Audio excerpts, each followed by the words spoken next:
What's up, everybody? It's Wabacha, and I wanted to give you a Week 3 update on the Hardcore Essence League. It's not going to be all about Shockwave Totem this week because I have taken a bit of a break from Shockwave Totem for various reasons. The first reason being I actually did play an Incinerate Emberwake Taming build as a Scion. It actually didn't even start as Incinerate Taming. It started as using the Essence of Hysteria glove enchant. I thought that would work out much better than it did, but to be honest, it really didn't.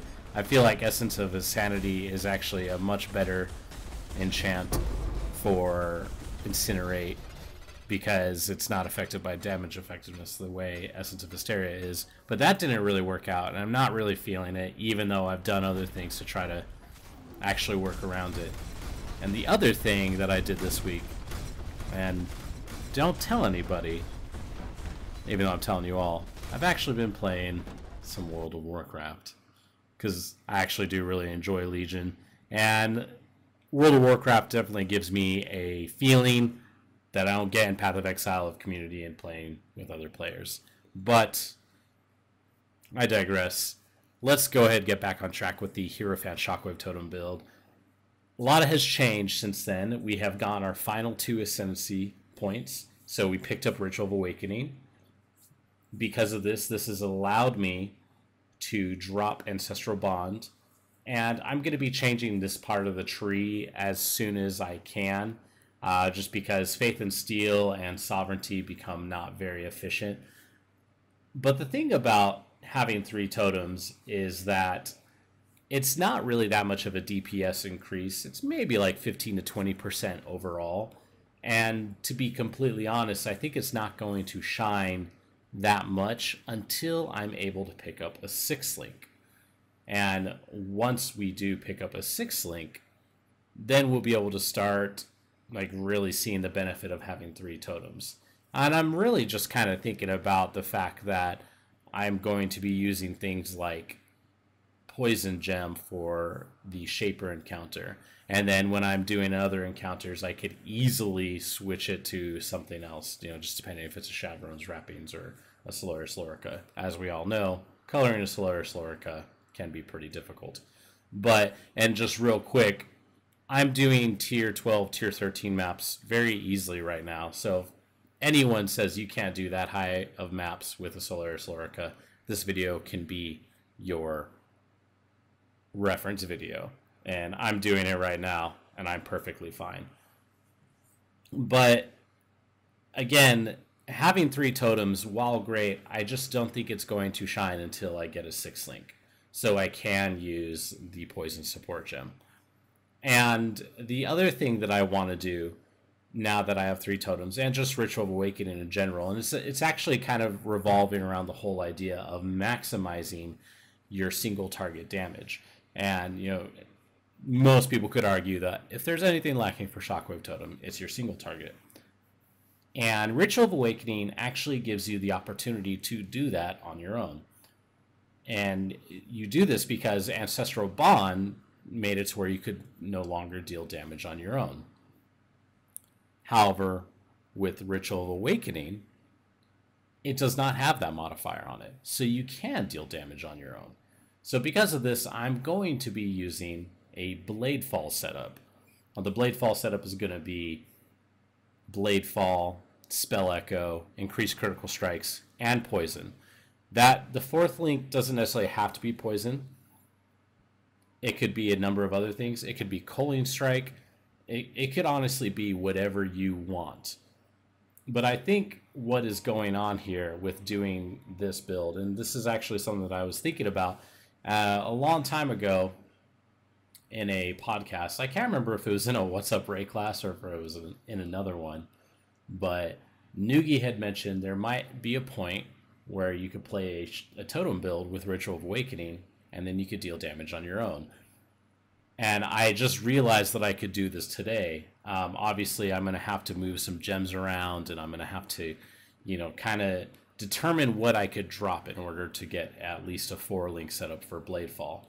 But I think this actually works out to be pretty good, to be completely honest, because not only will this maximize my single target DPS, But this will also go really well during the ad phase of the Shaper encounter, because when I drop all my totems, I could then just continue spamming Bladefall as mobs are coming out of the portal. And because I'm Hierophant, it's going to be free unless I take some damage.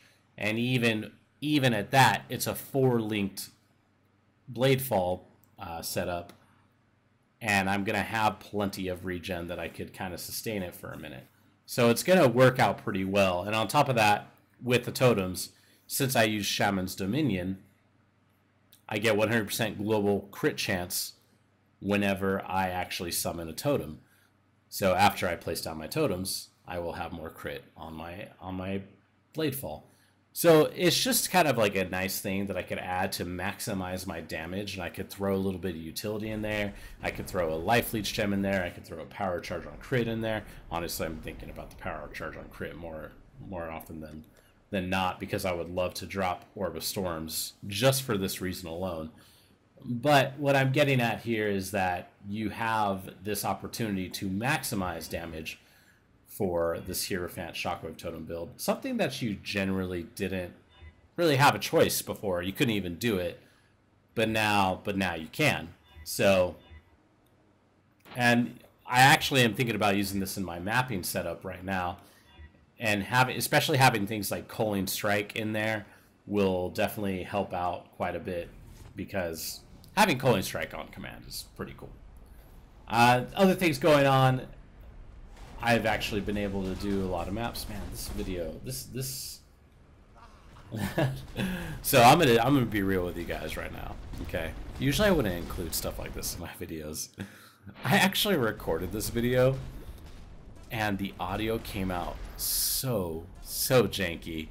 Like, there's this really nasty echo coming off my wall because I used the new NVIDIA GeForce GeForce Experience setup, and I wanted to try that out, and the echo was so bad that I decided to record the audio again while keeping the original video, and maybe I'll put a little clip of what it actually sounded like. But with the Ritual of Awakening, it is pretty cool. It's working relatively well. Yeah, I just wanted to give you guys an update, really, and let you know what's going on. You know, the Hierophant Shockwave Totem build is going really well. I think the addition of Bladefall is going to be, a nice thing, and a very fun thing that I could do in the end game, especially when it comes to, the final encounters between the Guardians and the Shaper. But overall, the Incinerate build didn't really pan out very well, and I did try to pivot a little bit to Taming and Emberwake, and that didn't work out too well. I also tried out some Firestorm crap, and that was cool and all, but honestly, I just didn't really feel like it was that impactful or that good.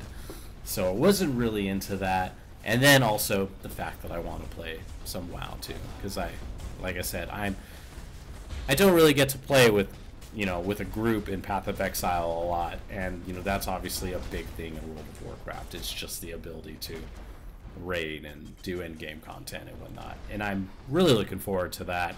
So I'm going to be playing more of that, but I'm also going to be playing this. So yeah, a little bit of realness for you guys. I hope you enjoyed the video. Sorry if it was a little off topic or seemed a little weird, but it was literally because I was just watching my previous video and talking over it. So again, thank you guys very much for watching. I'm approaching 3,000 subs. Kind of excited for that, because that's pretty cool, because I've been working pretty hard on my YouTube the past couple of months, and I appreciate all the feedback and all the comments, all the likes, and even all the dislikes. I appreciate all that shit. And yeah, I have more stuff coming up. I have emailed Bex about a possible Shaper unique video with a developer that I'm gonna be, I really want to do, because I want to talk about them, because that Starforge video, that Starforge video really got some people going, and I think that's pretty funny. And yeah, and also, I'm sorry if you don't like this, but I'm gonna probably be doing some World of Warcraft content soon enough. So again, thank you guys very much. Follow me at Wabachaw on Twitter.